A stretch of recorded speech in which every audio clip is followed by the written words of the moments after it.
Bonjour, je m'appelle Maï Hua, je suis réalisatrice, notamment du film Mayday que je vais présenter à Cinémasio et au Forum des Images le 21 mars à 14 h. J'ai une pratique assez singulière du documentaire où l'intime se mêle à la réalisation. Et donc j'ai fait un premier film sur les femmes de ma lignée et de ma famille et j'avais envie d'aller explorer un autre champ de l'intime qui est celui de l'amour. Mon compagnon est thérapeute et donc j'avais envie de le filmer et d'explorer ces relations d'amour. L'idée c'était de créer un espace, un film immersif qui permette aux spectateurs de rentrer dans ce que c'est qu'une retraite thérapeutique et de faire partie d'un cercle de parole. J'ai juste cette urgence de faire un film sur une retraite thérapeutique et de le mettre dans l'espace commun, l'espace politique.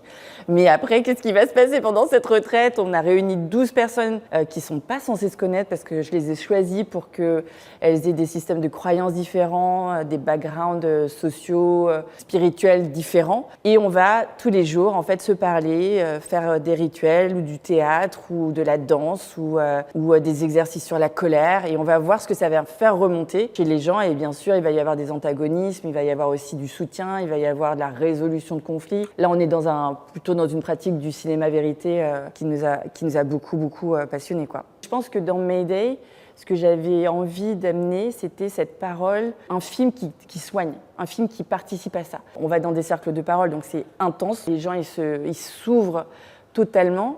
Et puis un jour après l'autre jusqu'au 14e. Donc en fait, c'est très... On descend avec eux, enfin j'espère. Le fait de prendre soin de nos communautés, y compris de spectateurs, c'est très inhérent à mon vécu et à ce que j'ai envie de faire en tant que réalisatrice. Je pense que le cinéma qu'on fait, il est empreint de ça, quoi. Il est empreint de cette absence, désir de visibilité, désir d'être vu, d'être entendu. Et en même temps, je pense que pour un spectateur, quel qu'il soit, on apporte nécessairement des récits que personne ne connaît.